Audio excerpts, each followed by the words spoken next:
आज हम कैलकुलस से स्टार्ट करते हैं। तो कैलकुलस की फर्स्ट चैप्टर होती है फंक्शन। तो उसमें हमको समझना होगा कि फंक्शन होता क्या है, फिर उसको कैसे अप्लाई होता है और उसका फिर यूज आगे क्या होता है, उसको हमें देखना है पहले। तो फंक्शन क्या होता है कि किसी भी रूल, फंक्शन में से एक रूल्स को जो डिफाइन करता है उसको एक तरह से बोल सकता है फंक्शन। लाइक जैसे हमारे पास 1 2 3 4 ये हमारे पास नंबर्स हैं और हमें अगर इस सभी नंबर्स का स्क्वायर निकालना है, ठीक है, स्क्वायर निकालना है, तो इन सभी का स्क्वायर क्या हो जाएगा? 1 का स्क्वायर 1, 2 का स्क्वायर 4, 3 का 9, 4 का 60। तो ये हो गया, ये मेरा आउटपुट है।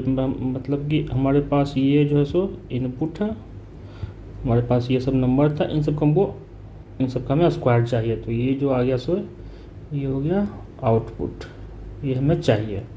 तो जो हमें ये ला के देगा, ठीक है, या जिस रूल से हम लाएंगे, अगर इस रूल को अगर हम एक फंक्शन, मतलब कि ये एक इक्वेशन के रूप में अगर लिख सके तो वो एक मैथमेटिकल फंक्शन हो जाएगा। ऐसे फंक्शन तो कुछ भी हो सकता है। मान लिया जाए किसी का हाइट और एज का रिस्पेक्ट में उसकी जो हाइट और एज का जो रेशियो है उसको निकाल के हम वो भी एक फंक्शन के रूप में ला सकते हैं। तो ये जो दोनों जो इनपुट को जो आउटपुट में चेंज करता है वो काम होता है फंक्शन का। तो इसको बोलते हैं हम फंक्शन। जैसे इस केस में हो जाएगा मेरा फंक्शन क्या हो जाएगा, ये हो गया इनपुट हो गया एक्स, तो ये ला कर क्या दे रहा है हमें, एक्स स्क्वायर दे रहा है। यानी कि फंक्शन एफ एक्स अगर लिखें तो इसका आउटपुट हो जाएगा एक्स स्क्वायर, इस टाइप से। तो इसमें जो फर्स्ट वाली होती है 1 2 3 4, इसको हम बोलते हैं डोमेन। मतलब ये डोमेन है और जो इसकी आउटपुट होती है ये होता है इसका रेंज। तो इस तरीके से कर सकते हैं कि जैसे कि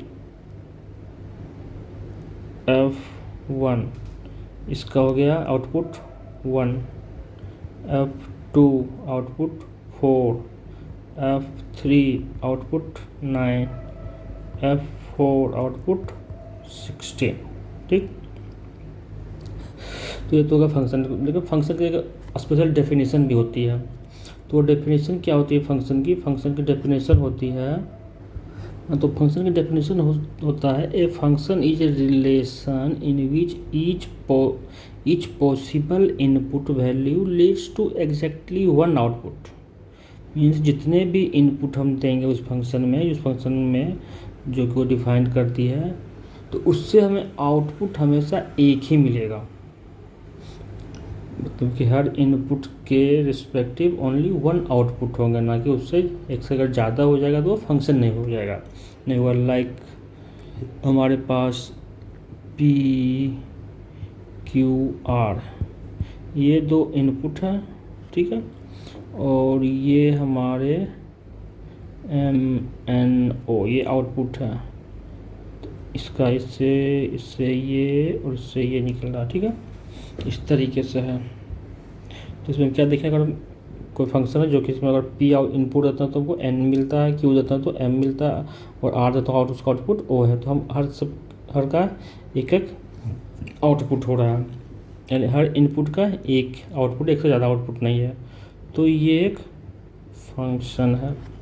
एक अदर एग्जांपल देख लेते हैं, P Q R, इसमें हो गया आपका M और N, ये दो आउटपुट हो गए, ये हमारे इनपुट हो गए। इसमें क्या है, P का M, P का N, Q का N, और ये अपना R का भी M है, इसमें क्या देख रहा है, P का आउटपुट M, Q का आउटपुट P का आउटपुट N, Q का आउटपुट M और R का आउटपुट M। तो जो इनपुट हम दिए हैं आर इसका एक ही है, क्यू का भी एक ही है और ये भी एक ही है। मतलब कि पी के दो इनपुट नहीं है, पी किसी दो पे नहीं जा रहा है ये, तो ये भी एक फंक्शन है। ठीक है, ये भी फंक्शन हो गया, ये भी फंक्शन हो गया। अब एक थर्ड एग्जांपल ले लेते हैं। ये हो गया फिर आपका पी और क्यू, और इसके अगर हम आउटपुट देख लें एम एन ओ, तो ये पी का एन और पी का ओ, क्यू का एम। इसमें क्या देख रहे हैं हम, पी के दो आउटपुट है एन एंड ओ, और क्यू का एक आउटपुट है एम। तो यहाँ पे पी के दो आउटपुट हो गए, पी से एन भी आउटपुट निकल रहा है और ओ भी निकल रहा है, तो ये एक फंक्शन नहीं हुआ, ये फंक्शन नहीं है। तो जिसके भी दो आउटपुट हो जाएंगे वो एक फंक्शन वो नहीं बनेगा। जिस भी इनपुट से दो आउटपुट निकल रहे हैं तो उसे हम फंक्शन नहीं कर सकते हम। तो हमारे पास फंक्शन की डेफिनेशन पता होगी, तो इस फंक्शन को लिखें कैसे, कैसे ये बताए कि हाँ किसका किससे रिलेशन है। ये इसके लिए भी मैथमेटिक्स में अपने पास रूल्स होते हैं इसको लिखने के लिए। फंक्शन को जनरली इस तरीके से लिखा जाता है, function of a equals to b. इसका मतलब है ये जो ए पार्ट होता है ये इनपुट होती है मेरा, और ये हो गया आउटपुट, और ये फंक्शन। इसको पढ़ने का अगर इसको हम पढ़ें तो इसको हम बोलते हैं एफ ऑफ ए, तो function of a equals to b. इस तरीके से इसको पढ़ा जाता है। जैसे हम अगर सेट थ्योरी लिखते हैं, सेट थ्योरी में जब भी हमें सेट बनाना होता है तो हम लिखते हैं set of a, set of b, set of ये कैपिटल जनरली हम लिखते हैं। उस तरह से हम अलजेब्रा में क्या करते हैं, अलजेब्रा में लिखते हैं एक्स वाई जेड, ये सब जो वेरिएबल्स है उसको रेगुलरली यूज होते हैं अलजेब्रा में। इसी तरीके से फंक्शन में हम यूज करते हैं F G and H. Generally book में यही तीन यूज होते हैं फंक्शन को डिनोट करने के लिए। तो फंक्शन की नोटेशंस को पता चल गया, कैसे इसकी नोटेशन क्या है पता चल गया। तो ये हो गया फंक्शन की नोटेशन। फंक्शन को इसको जब हम पढ़ते हैं इस तरीके से, इसको बोलते हैं कि y is a function of x, means y जो है सो फंक्शन एक्स की आउटपुट है, इस तरीके से कर सकते हैं उसको। तो फंक्शन को इस तरह डिनोट करते हैं। फंक्शन को हम जनरली टेबुलर फॉर्म में भी लिख सकते हैं, इसको टेबल के रूप में भी। टेबल के रूप में कैसे लिख सकते हैं, मान लीजिए हमारे पास मंथ और डेज की एक टेबल बनानी है, मंथ एंड ये हो गया आपका डेज, इसकी हमें टेबल बनानी है। तो इसका क्या है, फर्स्ट मंथ हो गया, second month, third, fourth, fifth, six, ऐसे करके 12 तक हमारे मंथ हो जाएंगे। इसी तरीके से में जितने भी डेज होंगे, तो फर्स्ट मंथ में कितने होते हैं, 31 होते हैं, सेकेंड में 28 होते हैं, फिर 31, फिर 30, फिर आपके हो गए 31, फिर आपके हो गए 30। इस तरीके से इसमें हम लिखते रहते हैं, लिख सकते हैं। तो इसको टेबुलर फॉर्म में ऐसे लिख सकते हैं। अगर फंक्शन के रूप में लिखना हो तो फंक्शन के रूप में लिखेंगे f of 1 equals to 31, means first month में हमारी इनपुट हो गई इनपुट, और ये हमारा हो जाएगा output. F1 31, F of 2 equals to 28, F of 3 equals to 31, F of 4 equals to 30। सो हम इस तरीके से टेबुलर फॉर्म में भी इसको लिख सकते हैं अपने फंक्शन को। अब आ गया कि इस फंक्शन को और इस फंक्शन के लिए हम जनरली फंक्शन को हम एल्जेब्रिक फॉर्म में लिखते हैं, एल्जेब्रा के इक्वेशन के रूप में। जैसे कि ये एक फंक्शन हो गया f x equals to 5 minus 3x², ये एक फंक्शन हो गया, ये अपना अलजेब्रिक फॉर्म हो गया। तो अब है कि इसको हम इससे इनपुट आउटपुट कैसे निकालें इस फंक्शन से, मतलब इसको इवोल्यूएट कैसे करें। ठीक है, तो इसको इवोल्यूएट करने का देखते हैं। जैसे एक फंक्शन अपना एग्जांपल के तौर पे ले लेते हैं हम F x equals to x² जोड़ 3x माइनस 4। इसको हम इवोल्यूएट करते हैं। फर्स्ट हम ले लेते हैं कि x इक्वल्स टू 2, तो क्या हो जाएगा इसका, f of 2 equals to 2² plus 3 cross 2 minus 4 equals to 4 plus 6 minus 4 equals to 6।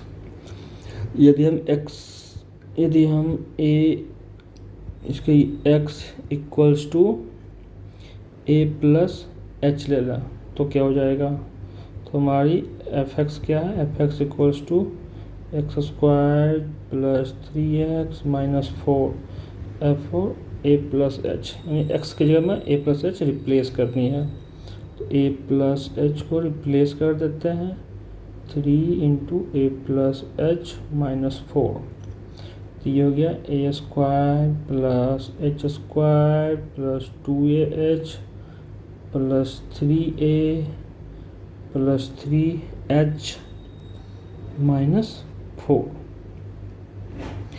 ये अब इसमें कहीं किसी में कुछ कॉमन है नहीं, तो इसको ऐसा ही छोड़ दें हम, मतलब हमारा ये f of a plus h equals to इतना लास्ट आंसर हो गया। और यदि हमें एक और स्टेप इसमें आगे बढ़ें, एफ ऑफ ए निकालना हो, मतलब कि एक्स की जगह ए करना हो, तो क्या हो जाएगा, a² plus 3a minus 4। Next लेते हैं, हमें इवेलुएट करना है a plus h minus f a by h. तो इसे कैसे इवेलुएट करेंगे, अपना जो फंक्शन है f x equals to x² plus 3x minus 4, तो हमें इस फॉर्म में करना है। तो पहले हमें वैल्यू निकालना पड़ेगा F of a plus H की, फिर एफ ऑफ ए की। F of a plus H हम पहले निकाल चुके हैं, ये इसकी वैल्यू क्या है, a² plus h² plus 2ah plus 3a plus 3h minus 4, और एफ ऑफ ए आ गया ये अपना minus a² minus 3a plus 4 by h।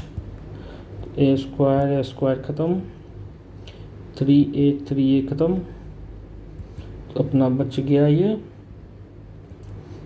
h² plus 2ah plus 3h plus 4 by h। तो इसको हम इससे कर सकते हैं। अब ये क्या हो गया, इसमें अपना, और ये बचा माइनस 4, तो ये भी ख़त्म हो गया।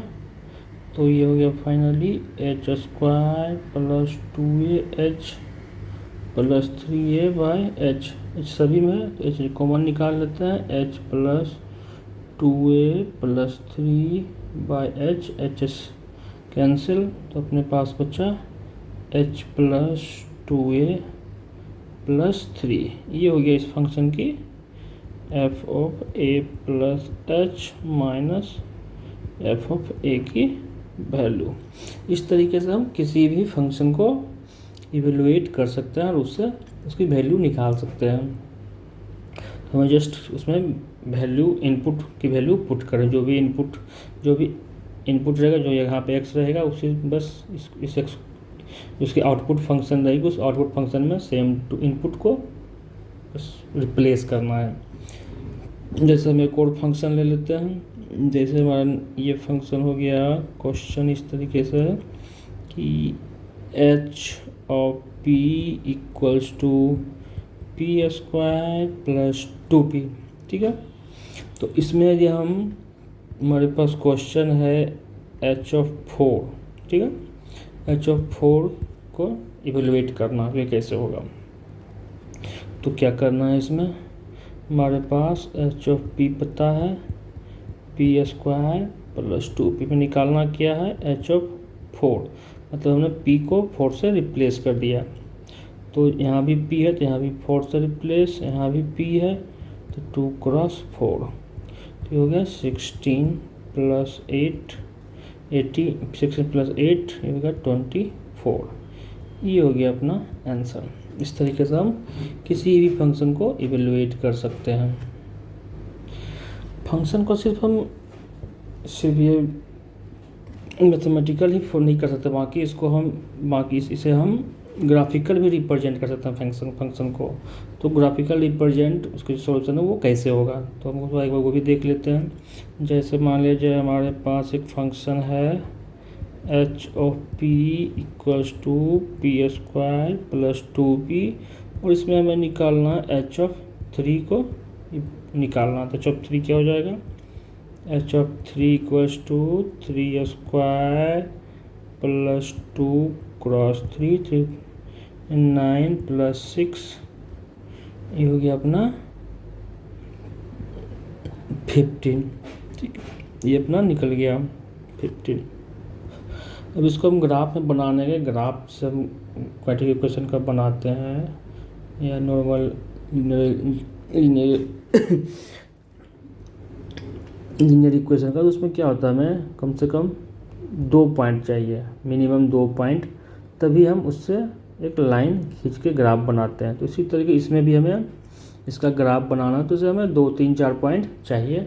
जैसे कि जितना हम पॉइंट लेंगे मेरा ग्राफ उतना अच्छा बन सकता है, उतना एग्जैक्ट वैल्यू देगा वो ग्राफ।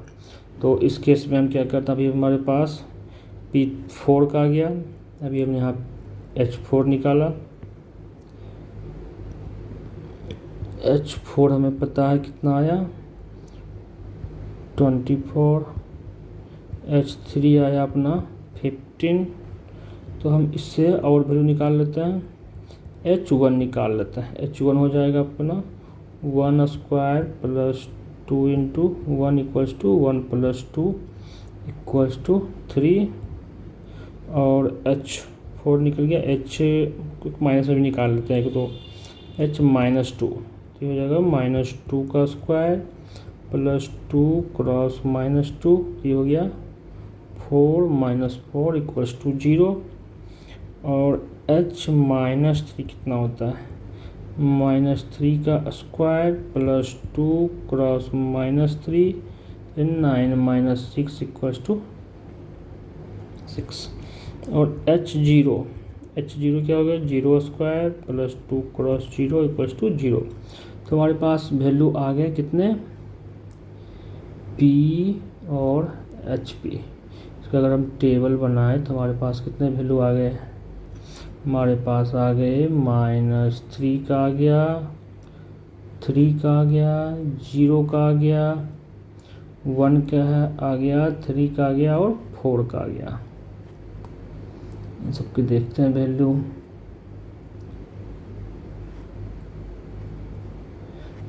-3 का 3 है,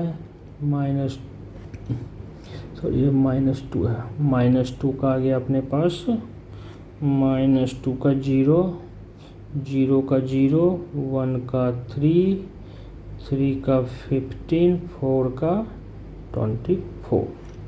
तो हम इसको ग्राफ बनाते हैं। तो ग्राफ कैसे बनेगा, इसमें एक्स वाई का प्लेन लेते हैं, एक्स प्लेन में एक्स वाई पे,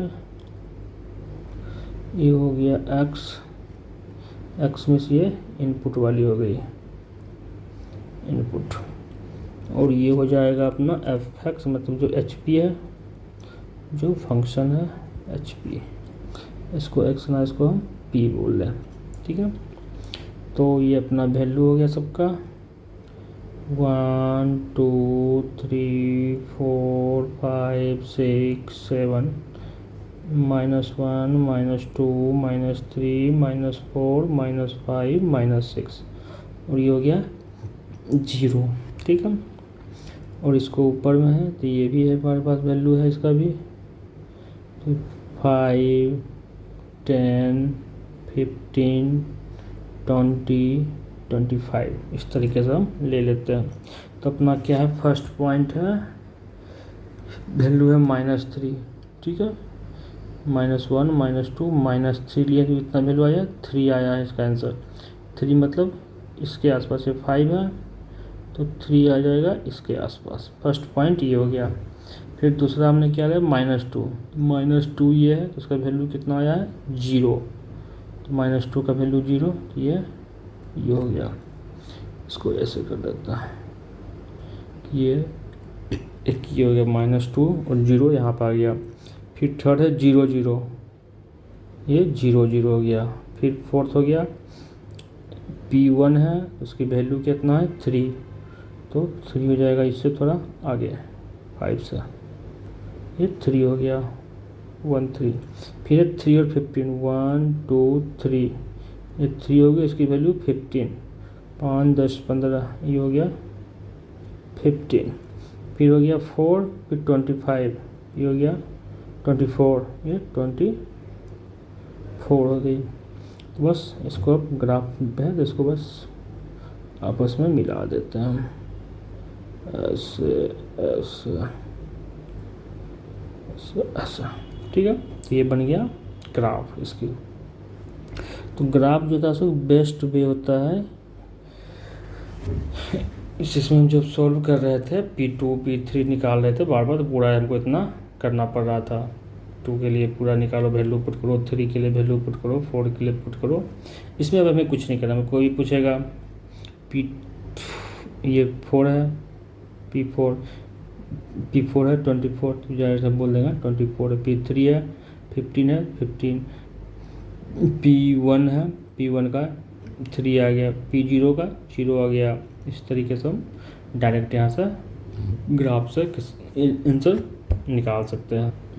अब आपने देखा कि अलजेब्रिक जो एक्सप्रेशंस होते हैं, जो इक्वेशन होते हैं, उससे हम फंक्शन के रूप में बना सकते हैं। तो क्या सारे अलजेब्रिक फंक्शन हो सकते हैं कि नहीं, ये हम कैसे, या कोई अलजेब्रिक इक्वेशन है उसको हम फंक्शन में कैसे निकाल सकते, उसका फंक्शन कैसे बनाएं। लाइक एग्जांपल हमारे पास एक इक्वेशन है 2n + 6p = 12, ये हमारे पास एक इक्वेशन है। तो इस इक्वेशन से फंक्शन कैसे बनाएं, ठीक है। मतलब कि हमारे पास क्वेश्चन है कि p को क्या हम fn के रूप में बना सकते हैं, ऐसा कोई सा फंक्शन निकाल सकते हैं जिससे कि हम n की वैल्यू दें, उससे हमें p का वैल्यू निकल जाए। देखते हैं इसको करने के क्या तरीके होते हैं। इसमें क्या, पहले 2n + 6p = 2, हमें क्या करना है, fn के रूप में वैल्यू निकालनी है p का। तो 6p = 12 - 2n, p = 12 - 2n / 6। तो 6 से करें तो ये हो जाएगा 2 - 1/3n, ठीक है। इसलिए p की वैल्यू हमें आ गई 2 - 1/3n, ठीक है। तो अगर हमें इस तरीके से आ रहा है कि p की एक निश्चित वैल्यू आ रही है, तो इसको हम फंक्शन में बना सकते, उसको हम लिख सकते हैं p = fn = 2 - 1/3n, ये हो गया फंक्शन, ठीक है। मतलब कि fn = 2 - 1/3n, ये अपना फंक्शन हो जाएगा जो कि p की वैल्यू है। ये मतलब ये क्या है, ये हो गया p।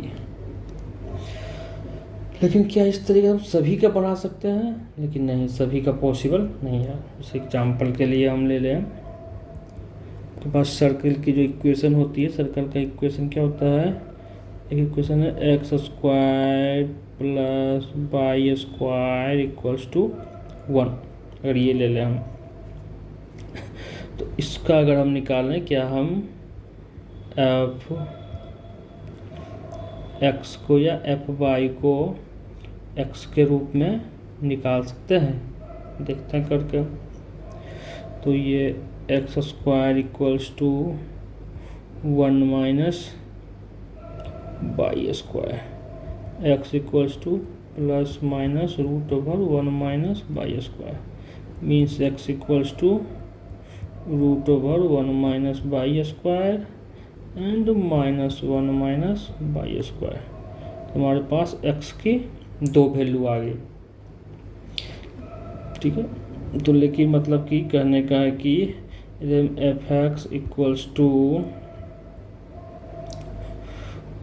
F y equals to x लिखें तो हमारे पास ये फंक्शन जो हो जाएगा root plus minus root over 1 minus y square. मतलब कि हम इससे अगर हम इसका 1 एफ वाई का 1 के लिए निकालें यदि, तो हमारे पास f1 बराबर आ जाएगी plus minus root over 1 minus 1 का होल स्क्वायर इक्वल्स टू, ये तो 0 आ गया। अगर f2 निकालें तो plus minus root over 1 minus 4 plus minus root over minus 3 यानी कि प्लस रूट 3 आए माइनस रूट 3 आए। तो यहाँ क्या आ गया, इसके दो वैल्यू आ गए। तो जबकि मेरा जो फंक्शन का जो मेन जो डेफिनेशन है वो बोलता है कि हम कोई भी इनपुट लें तो इस इनपुट का ओनली 1 वैल्यू आनी चाहिए, 2 वैल्यू कभी नहीं आना चाहिए। अगर 1 से ज़्यादा हो गया इसका आउटपुट तो ये फंक्शन नहीं होगा। तो ये जो अपना था ये, तो इस एक्सप्रेशन को यानी x square plus y square equals to 1 को हम फंक्शन के रूप में नहीं लिख सकते हैं। तो हमने देखा कि फंक्शन सभी अलजेब्रिक एक्सप्रेशन को फंक्शन के रूप में नहीं लिख सकते, लेकिन कुछ को लिख सकते हैं। तो अब हमने एक चीज़ और भी ये भी देखा था फंक्शन में कि ये जो फंक्शन है कि ये इसकी जो इनपुट है, इनपुट तो एक जगह जा ही रहा है, लेकिन ये कभी ये भी देख रहा है कि 2 इनपुट का एक सॉल्यूशन हो रहा है, कभी कभी ऐसा भी। मतलब इस इनपुट का आउटपुट ये है और इस इनपुट का भी आउटपुट यहीं पे जा रहा है, एक ही वैल्यू दे रहा है वो। तो इस तरीके से हम ये जो फंक्शन है, फंक्शन को 2 टाइप में बांट सकते हैं। एक तो हो गया जिसकी आउटपुट ओवरलैप कर रहा है, मतलब कि एक इनपुट के 2 इनपुट का एक आउटपुट निकल रहा है, 2 या उससे एक से ज़्यादा निकल रहा है, 2 या 3 इनपुट का एक ही इनपुट का एक ही आउटपुट निकल रहा है। और एक हो सकता है अपना कि नहीं, जितने हमारे इनपुट हैं उसके सबके एक ही आउटपुट है, उससे ज़्यादा नहीं हो। तो ये हम इसके कुछ ऐसे रूल्स हैं जो कि हम बता सकते हैं किसी फंक्शन के कितने आउटपुट हैं या कितने नहीं हैं। तो इस तरीके का जो फंक्शन होता है इसको हम बोलते हैं 1-to-1 फंक्शन। 1-to-1